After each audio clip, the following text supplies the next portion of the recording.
Welcome to Urban Shorts. I'm Daniel Morris, and this week's story, America, Love It or Leave It.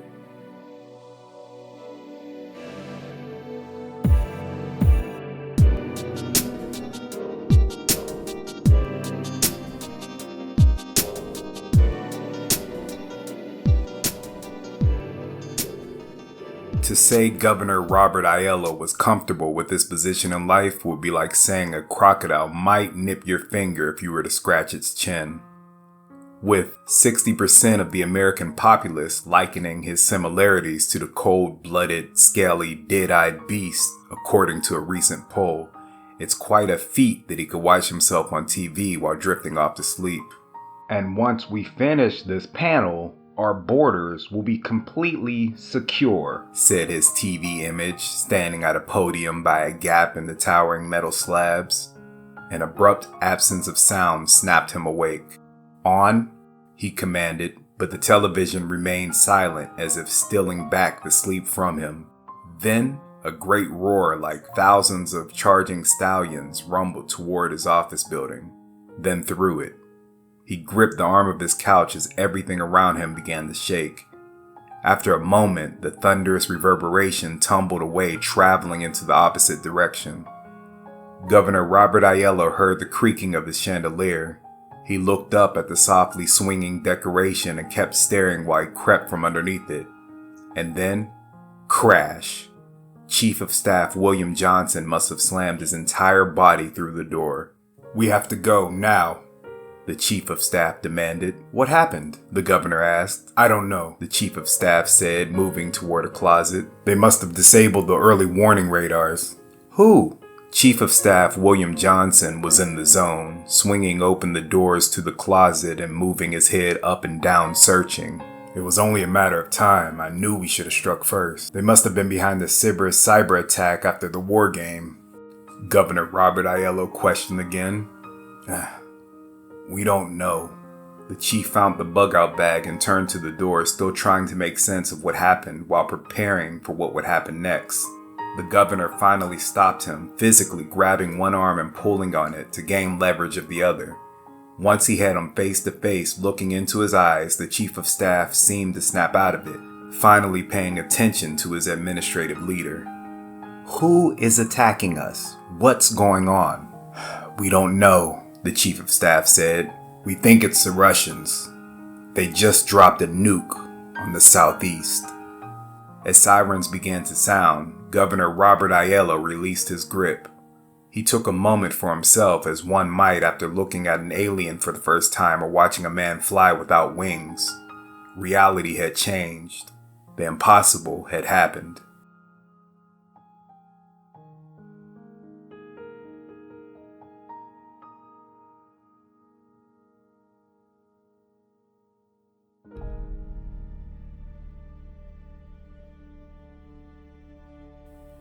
Inside the armored SUV, Robert Aiello whispered to William Johnson. "Airspace is restricted, I assume?" "Yes, sir," William Johnson answered. "Do we know the impact site?" "Not exactly," Johnson said. "We think Russia either targeted Washington as a symbolic strike or tried to cripple our naval capacities in Norfolk. But it could have missed and hit Pennsylvania, West Virginia, or even Delaware." "But it definitely hit land?" Aiello asked. "Yes," William Johnson answered. "Well, we're pretty sure because of the devastation of the shockwave. Again, I am not 100% on this." "Casualties?" Robert Aiello asked, the frustration in his voice beginning to show. William Johnson took a deep breath and held it before answering, something he's always done when reporters have asked him difficult questions. Not difficult to answer, but difficult because there was no definitive answer. "Again, not certain. Is there any fucking definitive thing you can tell me?" Aiello emoted. He quickly calmed himself and reached to adjust his tie before realizing he wasn't wearing one. He cleared his throat and looked over to try to reassure his wife, Samantha. She looked at him disappointed before throwing his attention with her eyes. His focus landed on the 3 children next to her. Bobby Jr. and Ronald, the twins, both 13, were still wearing their helmets, which were augmented reality headsets used to communicate, and play games with their friends. They refused to take them off even though the EMP had rendered everything useless. Little 3-year-old Sally Mae, who was tucked snugly under her mother's arm, grabbed onto her waist. They were all staring at him, terrified. Hey, Aiello said to Sally, getting on his knees. It's all gravy? Her grimace faded slightly as she looked up and tried to smile. On top of mashed potatoes? On top of mashed potatoes, he said, comforting her. He kissed Sally on the forehead, winked at his wife, sat back and apologized to William Johnson.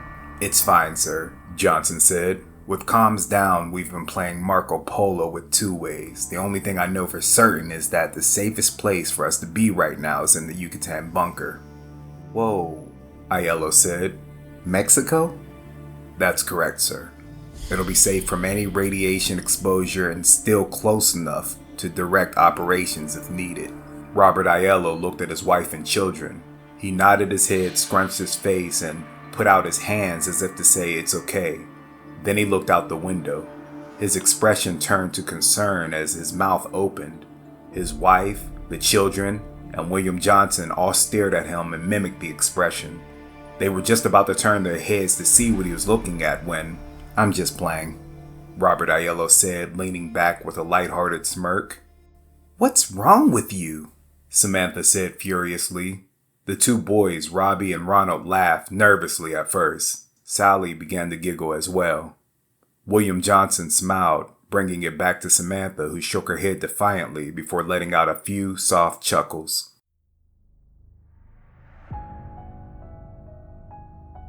To say Bobby was worried about his family's future would be like saying an elephant might step on your toe if you got too close. With countless Americans jostling at the bottleneck of the border, Bobby was just one in a sea of nameless faces. Well, with one difference. The 3 members of his security detail provided a buffer, albeit not much, as Billy spoke to the Guardia Nacional on the other side. I'm with Governor Aiello, Billy said. I understand that, sir, a soldier replied. But we're under orders not to let anyone cross, the soldier answered. Under whose authority? Billy asked. The president's. The Mexican government has always offered asylum to foreign officials, Billy said. No, sir.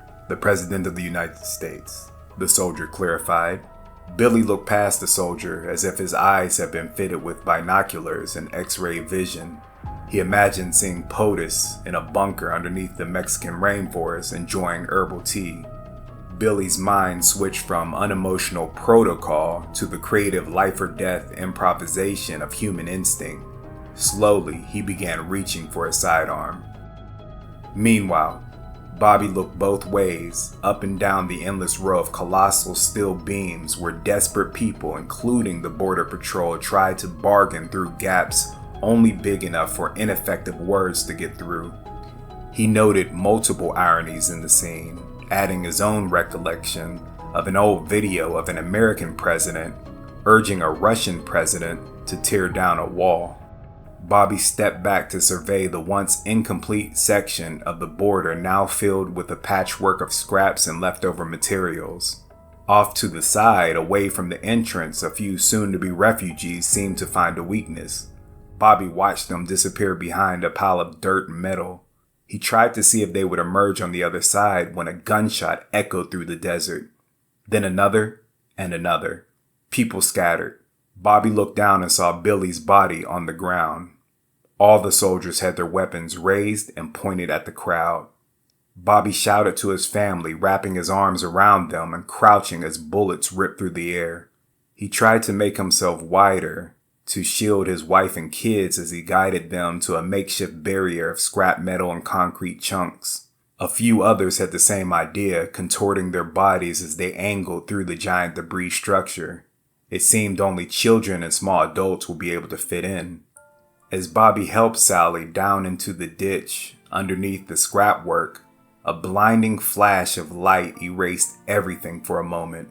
When the world faded back into existence, everybody was paused like mannequins, yet each face displayed a myriad of emotions as opposed to blank expressions. Sally looked up at her dad and laughed, thinking he was playing around again like he did in the SUV. But when he remained focused on the view ahead, she became concerned. The fiery mushroom clouds seemed to rise in slow motion, expanding forever, up and outward. The people responded in contrast, moving at twice the speed, running this way and that, squeezing themselves into any opening they could find. Bobby and Samantha each grabbed one of their two boys and jumped into the ditch. Sally crawled to the other side. The boys then followed before Bobby and Samantha. Somehow, all five of them managed to get through the wall. They began to run, but why? As the shock wave rushed toward them, Bobby's mind flashed back to a day when he was playing tag as a boy in Tolosa, Utah. A kid had just reached base, claiming to be safe. Nelson Tanner, the local instigator who was far too old to be mingling with a group of 10-year-olds, questioned the boundaries of the arbitrary area. The argument grew so heated that Nelson pulled out a pistol and shot the boy.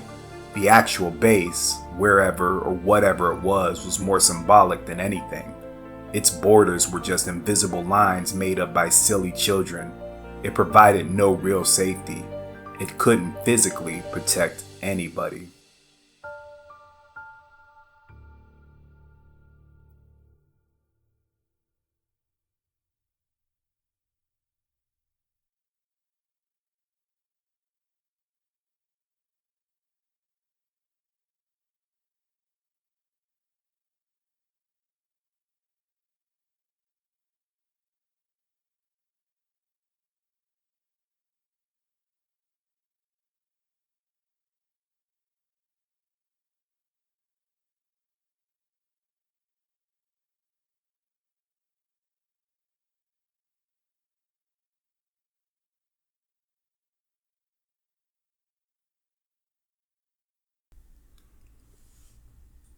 Its borders were just lines in the sand drawn by silly children, and the wave that washed it away didn't even know it was there.